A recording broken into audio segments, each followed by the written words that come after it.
Hi friends, ஹெல்த்தியாக 4 வகையான ராகியில் செய்த பிரேக்ஃபாஸ்ட் ரெசிபீஸ் தான் இன்றைக்கி நான் உங்ககிட்ட ஷேர் பண்ண போகிறேன். Welcome to Rahana's kitchen. வீடியோக்கு போகிறதுக்கு முன்னாடி நம்ம சேனலை சப்ஸ்கிரைப் பண்ணாதவங்க சப்ஸ்கிரைப் பண்ணிக்கிங்க. நோட்டிஃபிகேஷனுக்காக பக்கத்தில் இருக்கிற பெல் ஐக்கானையும் கிளிக் பண்ணி விட்டுக்குங்க. ஃபஸ்ட்டு நம்ம சூப்பிலிருந்து ஆரம்பிக்கலாம். ராகி சூப் 10 நிமிஷத்தில் எப்படி செய்கிறதுன்னு பார்க்கலாம் வாங்க. கிண்ணத்தில் 2 டீஸ்பூன் அளவுக்கு கேழ்வரகு மாவு எடுத்துக்குங்க.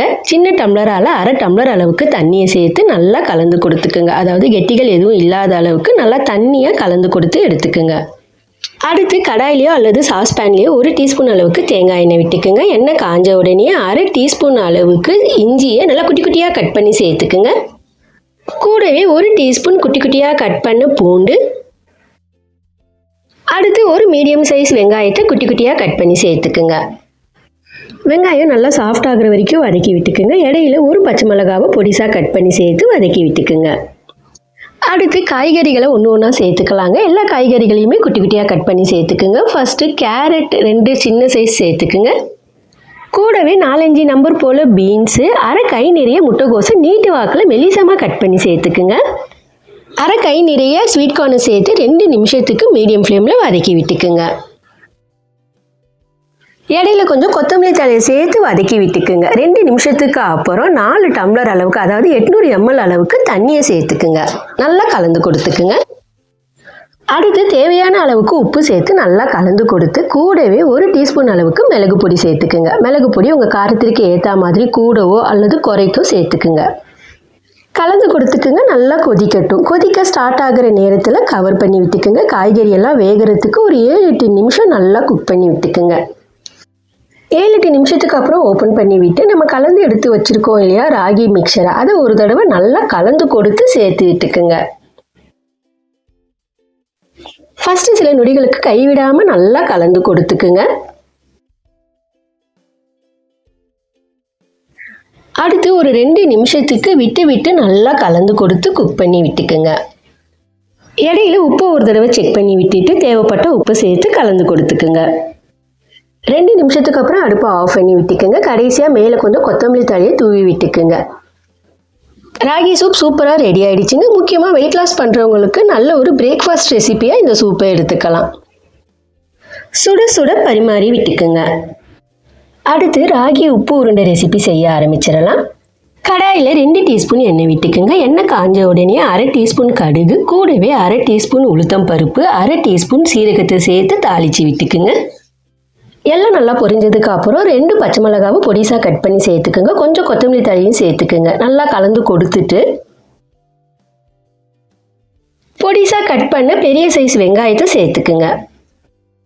அடுத்து இந்த வெங்காயத்துக்கு மட்டும் தேவையான அளவுக்கு உப்பு சேர்த்து கலந்து கொடுத்துக்குங்க. வெங்காயம் கண்ணாடி பதம் ஆகிற வரைக்கும் வதக்கி விட்டுக்குங்க.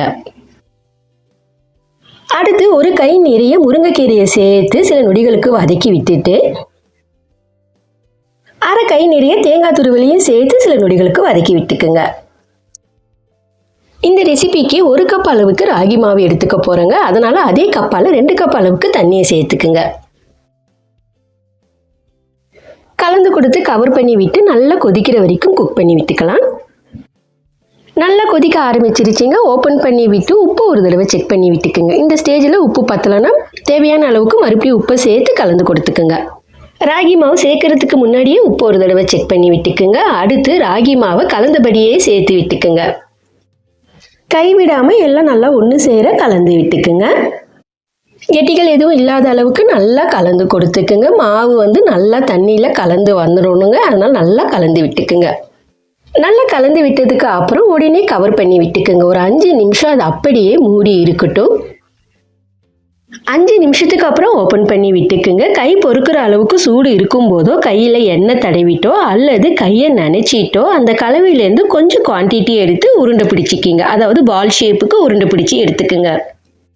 எந்த சைஸுக்கு அந்த உருண்டை, அதாவது பால் சைஸ் வேணுமோ, பெருசாவோ அல்லது சிறியதாவோ அதுக்கு ஏற்ற மாதிரி கலவையை எடுத்து உருண்டை பிடிச்சிக்கிங்க. அடுத்து இந்த உருண்டைகளை நல்லா ஸ்டீம் பண்ணி எடுக்க போகிறோங்க. அதுக்கு ஸ்டீமரோ அல்லது இட்லி பாத்திரத்துலையோ நம்ம வேக விட்டு எடுத்துக்கலாம். நான் இன்றைக்கி இட்லி பாத்திரத்தில் தாங்க ஸ்டீம் பண்ணி எடுக்க போகிறேன். அதுக்கு இட்லி பாத்திரத்தில் தேவையான அளவுக்கு தண்ணியை விட்டு கொதிக்க விட்டுக்கலாம். அடுத்து இட்லி மேக்கர் தட்டில் எண்ணெய் அப்ளை பண்ணி விட்டுட்டு நம்ம பிடிச்சி எடுத்துருக்கிற உருண்டைகளை ஒன்று ஒன்றா அதில் வச்சு விட்டுக்குங்க. இட்லி பாத்திரத்தில் தண்ணி நல்லா கொதி வந்துருச்சுங்க. நம்ம ரெடி பண்ணி எடுத்துருக்கிற பிளேட்டை நடுவில் வச்சு விட்டு கவர் பண்ணி விட்டுக்குங்க. ஒரு 10 நிமிஷம் ஸ்டீம் பண்ணி எடுத்துக்கலாம். அதாவது 10 நிமிஷத்துக்கு குக் பண்ணி விட்டுக்குங்க. 10 நிமிஷத்துக்கு அப்புறம் ஓப்பன் பண்ணி பார்த்தோன்னா உப்பு உருண்டை நல்லா சூப்பராக வெந்து வந்துருச்சுங்க. அவ்வளவுதான், ராகி உப்பு உருண்டை சூப்பராக ரெடி ஆகிடுச்சிங்க. ஆரோக்கியமான இந்த ராகி உப்பு உருண்டையை சுட சுட உங்களுக்கு விருப்பமான சட்னி கூட பரிமாறி விட்டுக்குங்க. அடுத்த ரெசிபி செய்ய ஆரம்பிச்சிடலாங்க. பட்டாணி, கேரட், சக்கரவள்ளி கிழங்கெல்லாம் சேர்த்து டக்குன்னு ராகி சேமியா உப்புமா செய்ய ஆரம்பிச்சிடலாம். அதுக்கு கிண்ணத்தில் 150 கிராம் அளவுக்கு உள்ள ஒரு பாக்கெட் அளவுக்கு ராகி சேமியா எடுத்துக்குங்க. ஒரு பெரிய டம்ளரில் தண்ணி எடுத்துக்குங்க. 1/2 டீஸ்பூனுக்கும் குறைவாக உப்பு சேர்த்து நல்லா கலந்து கொடுத்துக்குங்க. அந்த தண்ணியை அடுத்து நம்ம இந்த ராகி சேமியாவில் கொஞ்சம் கொஞ்சமாக தெளித்து எல்லா பக்கமும் படுற மாதிரி நல்லா மிக்ஸ் பண்ணி விட்டுக்குங்க. கவர் பண்ணி விட்டுக்குங்க. ஒரு 10 நிமிஷம் அது நல்லா ஊறட்டும். இடையில ஒரு 5 நிமிஷத்துக்கு அப்புறம் மறுபடியும் ஓப்பன் பண்ணி விட்டு மறுபடியும் ஒரு தடவை கலந்து கொடுத்து கவர் பண்ணி விட்டுக்குங்க. இன்னொரு பக்கம் இட்லி மேக்கர் பிளேட்டில் நெய் அப்ளை பண்ணி விட்டுக்குங்க. எல்லா பக்கமும் நல்லா கிரீஸ் பண்ணி விட்டுக்குங்க. 10 நிமிஷத்துக்கு அப்புறம் ராகி சேமியாவை ஓப்பன் பண்ணி விட்டுக்கலாங்க. நல்லா உப்பு தண்ணியெல்லாம் அப்சர்வ் பண்ணி சேமியாவும் நல்லா சாஃப்டாக ஆகிடுச்சு பாருங்கள். அதை அப்படியே நம்ம கிரீஸ் பண்ணி எடுத்துருக்கிற இட்லி பிளேட்டில் சேர்த்து விட்டுக்குங்க. இந்த மாதிரி அதை அப்படியே ஒரு 10-15 நிமிஷம் போல் ஸ்டீம் பண்ணி எடுத்துக்கலாம். ஸ்டீம் பண்ணி எடுத்ததை ஒரு பவுலுக்கு மாற்றி விட்டுக்குங்க. வெந்த சேமியாவை நல்லா உதிர்த்து விட்டு எடுத்துக்குங்க. அடுத்து கடாயில் 2 டீஸ்பூன் எண்ணெய் விட்டுக்குங்க. எண்ணெய் காஞ்ச உடனே கடுகு, உளுத்தம் பருப்பு, 3 வரமிளகாய், கொஞ்சம் கருவேப்பிலையை சேர்த்து தாளித்து விட்டுக்குங்க. எல்லாம் நல்லா பொரிஞ்சதுக்கு அப்புறம் ஒரு கை நிறைய சின்ன வெங்காயத்தை சேர்த்துக்குங்க. நல்லா சாஃப்ட் ஆகிற வரைக்கும் வதக்கி விட்டுக்கலாம். இடையில கொஞ்சமாக உப்பு சேர்த்துக்கலாம். ஏற்கனவே சேமியாவில் நம்ம உப்பு சேர்த்து வேக வச்சுருக்கோங்க, அதனால கவனமாக உப்பு சேர்த்துக்குங்க. அடுத்து 5-6 பூண்டு பல்லை நல்லா தட்டி சேர்த்துக்குங்க. சில நொடிகளுக்கு வதக்கி விட்டுக்குங்க. சில நொடிகளுக்கு அப்புறம் நம்ம காய்கறிகள்லாம் சேர்த்துக்கலாங்க.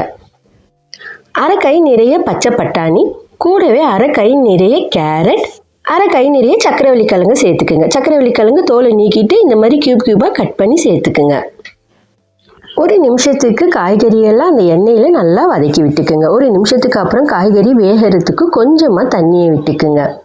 அதாவது சின்ன டம்ளரால் 1/2 டம்ளர் அளவுக்கு தண்ணியை விட்டு நல்லா கலந்து கொடுத்து கவர் பண்ணி விட்டுக்கலாங்க. காய்கறியெல்லாம் நல்லா வெந்து வர வரைக்கும் குக் பண்ணி விட்டுக்கலாம்.